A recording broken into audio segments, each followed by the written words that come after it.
Okay, so today I'm going to try to answer the question of when will the war in Ukraine end?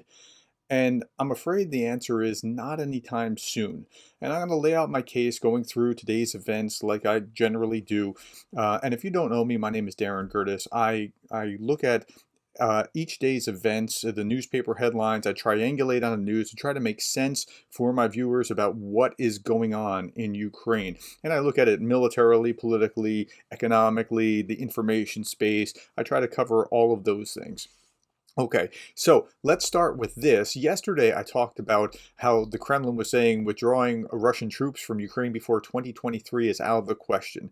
I don't think that there's any appetite in Russia at this point in time to end the war prematurely. They actually, in some ways, believe that they're winning, and I'll try to explain how that works in just a little bit.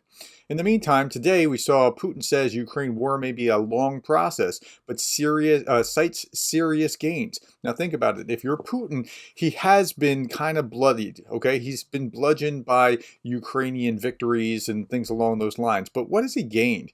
Okay, Russian President Vladimir Putin acknowledged Wednesday that the war in Ukraine was a long process, and he boasted of having achieved a meaningful result, the acquisition of these illegally annexed territories. He didn't say that, the Washington Post did, but still, I mean, think about it. If you're Putin, you actually did gain something, although the world has seen your military get pantsed on, an international stage. I mean, but you have gain these territories if you can hold on to them, and that's a big if.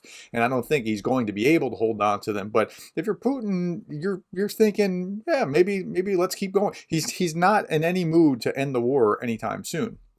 Okay, next article. Ukraine forces shoot down drones as Kyiv is hit by explosion. Remember, if you're Putin, you're thinking you're doing fine. I mean, how many missile attacks have there been on Russian territory? And you've been just lobbing missiles after missiles, actually now drones, because you're kind of running low on missiles.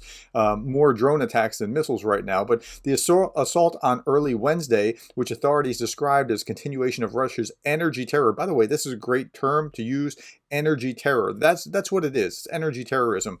Footage from one building hit in the attack showed the white tail of a drone could be seen in the wreckage. It had M529 Duran 2 written on it and a handwritten message for Ryazan. Now, that's really telling. What's Ryazan? An apparent reference to what the Russians say was a Ukrainian attack on an airstrip deep inside Russia earlier this month. Okay, so they're in no mood to settle or be done with it or whatever. Here's a little bit more about this. Air defense and electronic warfare already destroyed 13 kamikaze drones, said the local authorities. That's what they said here. Force of the Armed Forces of Ukraine announced 10 down Iranian Shahed drones as of 8 o'clock on Wednesday, and it actually became 11 a little bit later. All right, so the Russians aren't in any mood to settle. They're thinking that they're having an advantage with the bombing and the shelling and the drones and all that. They think that they have an advantage by having seized these territories and built out the Russian the Russian territory. Patriot missiles are coming to a military theater near you, Mr. Putin. There is some kinks in this, and that is that the Pentagon still needs to have it approved by Lloyd Austin, and it needs to be approved by Joe Biden. After that, it will take some time to get into country. Once it gets into country, it'll take some time to train, but this will actually give them a much more solid air defense than what they have. Patriot missiles look something like this. This is the Patriot system, and I'm not going to go into it. I am not a military expert. I'm going to defer to folks like Jake Bro, who was a missileer. Those people are where you should be getting the detailed information from on this. So it looks like it's on its way, but the ink isn't dry yet. So just hold on to that. Okay, now in another event, the Verkhovna Rada of Ukraine, that's the Parliament of Ukraine, has fulfilled all the recommendations of the European Commission necessary to start negotiations on Ukraine's accession to the European Union. Now, I personally am not a big EU guy. However, in Ukraine's case, since you can't actually pick up the country and move it away from the territory of Russia, I think it's a great thing for Ukraine to be part of the EU because that'll give it an extra layer of protection. The EU, now, I remember when they actually received this like preliminary candidate status back in the summer, back in June, and I was like, wow, that was quick. That was crazy quick. And that they've gotten to the place where they've dotted all the I's and crossed all the T's and got this done. It's absolutely amazing to me how much that they've been able to do. They've had there's this phrase from World War II where the American 101st Airborne were surrounded, and the German military official came and said, hey, we're giving you this chance to surrender, and his reply was nuts. Before he gave the reply of nuts to the German officer, he gathered his officers together and said, okay, gentlemen, we have the greatest opportunity ever presented to a military in the field of battle. We can attack in any direction. And that what he meant was we're surrounded. And that's kind of what's been going on in Ukraine. They have so many places that they can, okay, do we do military? Do we do infrastructure? Do we do like joining the EU? Do we do this? Do we do that? Right? But they've been able to do this. This is absolutely amazing, the speed in which they've been able to get all these things done. It's kind of like this. It's kind of like, I don't know if you're familiar with Dave Ramsey. Dave Ramsey is an American financial kind of guru who talks about how to get out of debt and that kind of thing. It's almost like you're in debt. Here's the picture. You're in debt, and then you create a budget, you stop spending, you limit all the things that you don't need, you get an extra job, you work extra hours, you start a side hustle that's going to give you long-term like big benefits, right? Ukraine has been doing all that. They've been doing and doing and doing all these different things simultaneously, and I'm really amazed. Like, they had to work out anti-money laundering laws and financial monitoring laws, getting in step with prevention of terrorism laws, judicial reform. Judicial reform was a big one, and they had to do all these things in order to be aligned with the EU in a proper way that they could become part of the system, and they have. And to their credit, they've worked this out very well. Okay, while I'm at this, we're talking about like the courts and crime and that kind of thing. There was this really fascinating article, and if you're Ukrainian and you're watching this, or you're connected to this and you understand this better than I, please leave comments below, because I don't understand this fully, but I would like to. Ukraine dissolves notorious Kyiv court recently implicated in Russia's attempt to reinstall Yanukovych. I don't know if this is talking about from years ago or if this is talking about something more nefarious. But the Verkhovna Rada, that's the parliament again, has finally passed a vital law dissolving the District Administrative Court in Kyiv, a court associated with appalling corruption and potentially implicated in an attempt to reinstate Viktor Yanukovych as president. Draft Law 5369 was adopted on 13 December 2022. Now, it was adopted on the 13th and signed into law almost immediately by President Zelensky. Such haste was in marked contrast to the delay in considering the bill first tabled by the president as urgent. It was listed as urgent. It was kind of like set aside back in 13 April 2021. Well, you know what happened since then, right? So it's really interesting that this happened. The Yanukovych suits coincided with Russia's massive buildup of troops and weapons, and Ukraine's borders, and warnings from the US and UK intelligence that Russia was about to invade. The Kremlin's plans went wrong for many reasons, as you fully know because you're watching this.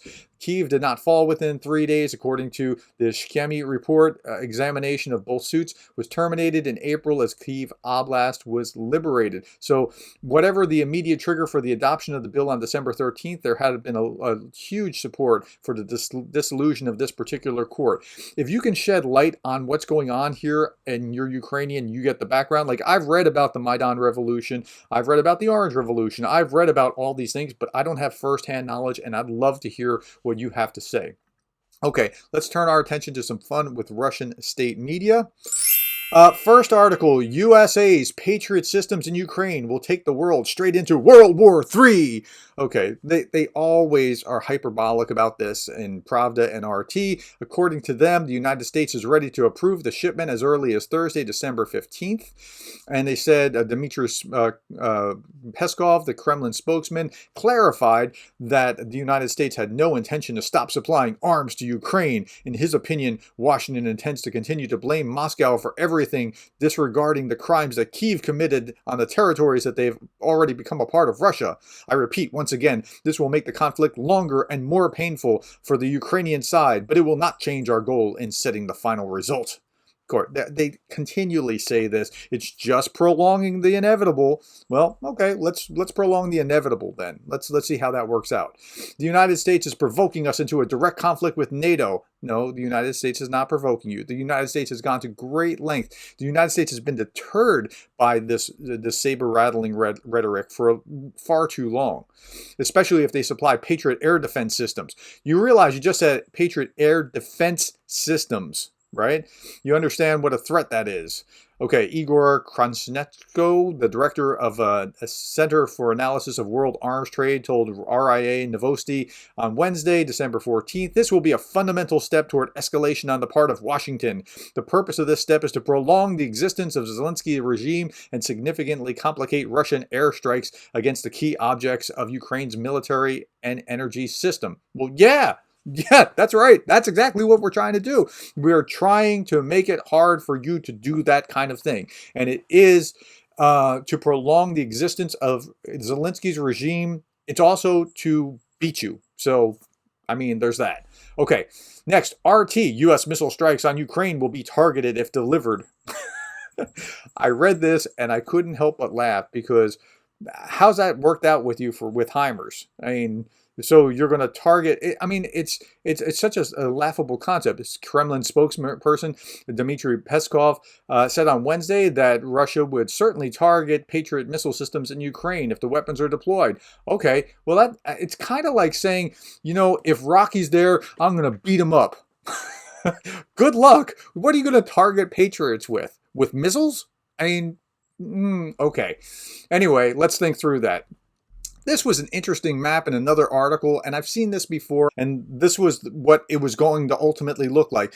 Poland was going to take a slice, and Romania was going to take a slice of Ukraine, and Moldova might take a slice of Ukraine, and Russia was going to gobble up more than half of it, and all that's going to be left of Ukraine was Kyiv, and this is absolutely crazy talk. Okay, I'm not going to spend any more time on that, but I want you to see what's like. This is in Pravda. I'm not making this stuff up.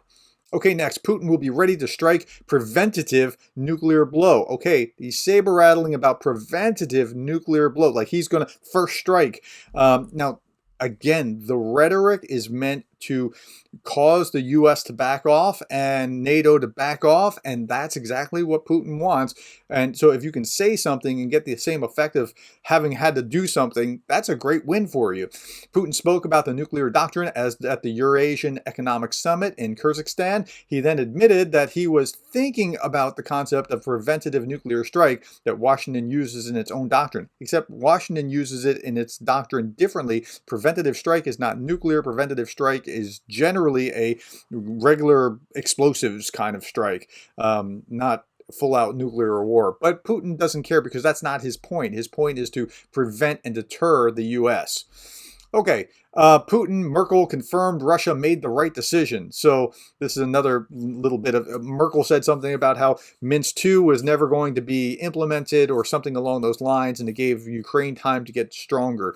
The remarks of former German Chancellor Angela Merkel made about the 2014 Minsk agreements being made in an attempt to give Ukraine time could only confirm that Russia made the right decision to launch a special operation in Ukraine, said Putin. Okay, apparently we got our bearings late, to be honest. Maybe we should have started all this earlier. Again, Putin doesn't think this is the wrong direction. It's going to be a long war. It's not over. And anybody who tells you that it's going to be over in like January or March or thinks like they have a crystal ball and can look into it, they're not telling you the truth, or they really are not grounded if they think it's going to be over quickly. I don't think that's it. They're in there for the long haul. Okay, so this is the last thing that I want to show you, and this is what fighting is like on the ground. Not fighting, but just trying to get over the ground. These guys are in a tank, and I want you to see just what the conditions are until the weather freezes, when it's in that kind of muddy, not quite frozen yet. It's pretty awful. This tank, or tracked vehicle rather, is having a hard time getting through this mud. even with tracks. So just imagine how terrible it would be if you were in a wheeled vehicle trying to get through on this. Look at that mud. Look how terrible this is. And so that's what's slowing some of the fighting in the meantime. But when that freezes back over, it'll be on like Donkey Kong. All right, thank you for your time. Thank you for being the kind of person that cares about Ukraine. Please share this or like it or comment or whatever to help YouTube's algorithm. And I thank you again for watching.